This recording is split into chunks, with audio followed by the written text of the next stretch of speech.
When I started producing, honestly, my drums were terrible. They were either distorted, mixed bad, or not loud enough, and because of this, artists never use my beats. Honestly, all I wanted to do was hear a rapper over my beats, but I couldn't quite figure out what I was doing wrong in the mixing process. Now, if you can relate to this feeling, then listen up, because in this video, I'm gonna break down exactly how I mix my beats from start to finish. Let's get right into the video.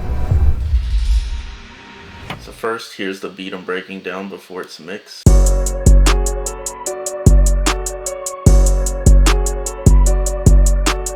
So you hear it's kind of distorting and everything's a little bit out of place. It doesn't sound super clean right now. We're going to clean everything up and compare the mixes at the end. So first, what I do whenever I'm using a loop, I stem out each individual part and then I put it into its own mixer.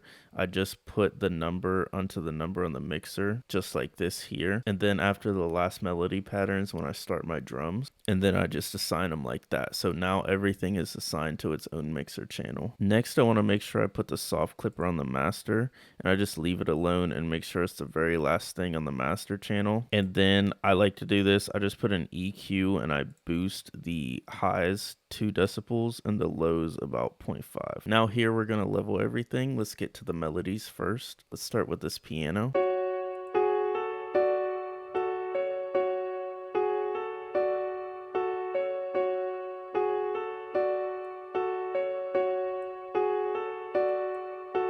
I usually like the main sounds of the melody somewhere in between -15 and -10 or so.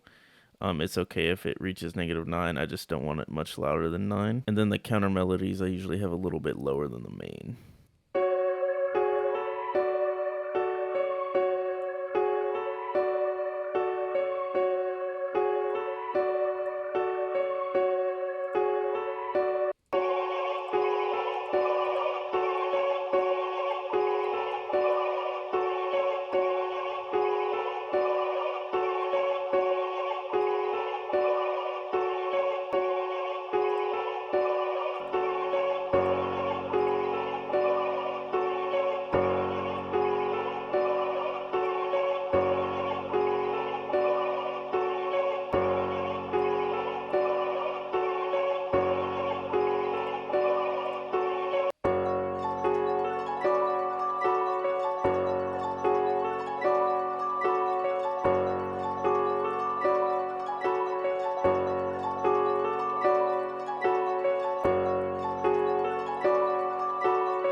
So you see there, I turned up the main melody because all the other ones were hitting around the same time, and when they're in a different octave, they have their own space, so you want everything to have its own space in the mix. So now I'm going to EQ the melody. I've just used parametric EQ2, the stock plugin from FL. We'll start with each individual thing.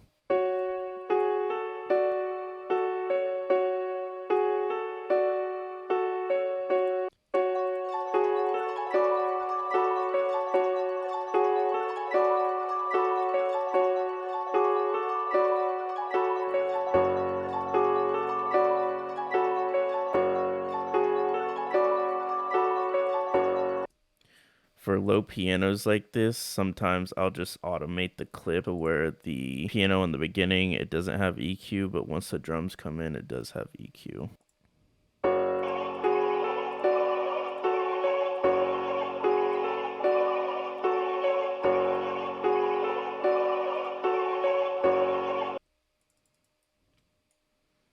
And now last part of the melody is a synth bass here.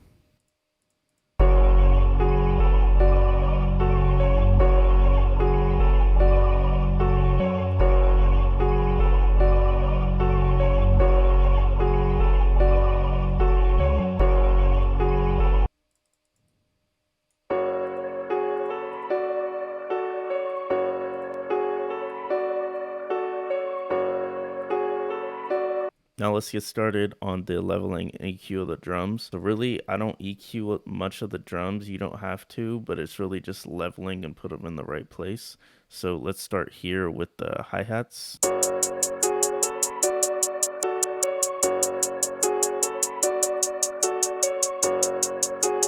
So See, all I did was cut the out knob to make the hi-hat tighter, shift it a little bit so it's a little bit off grid, and then right here just pitches it down 1 semitone.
Gonna go Control L to make them long, and then I'm gonna go into this Control tab and make a box here so I have full control over the 808. Boost the velocity all the way up. Then you see the 808 hits just a little above 0.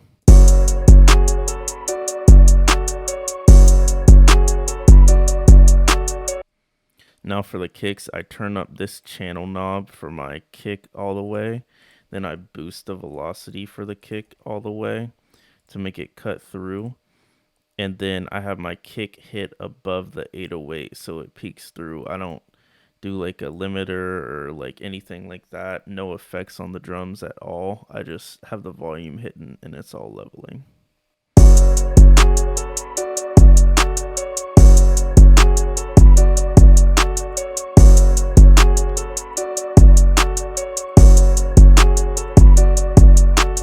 Sometimes you got to play around with the different pitches of the kick, so I like this a little bit better, hitting on the C sharp instead of C. When the 808's in a higher pitch, sometimes it's better to put the kick and move it around, but when it's hitting around like D, C sharp, C area, it's good to just leave it on C, but that's something you kind of just have to play around with. So now here's the original unmixed version.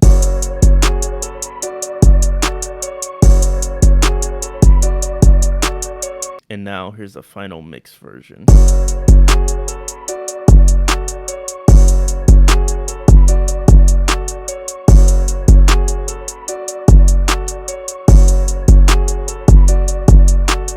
If you learned anything from this video, please let me know in the comments. Make sure you like and subscribe to the channel, and I will see you in the next video.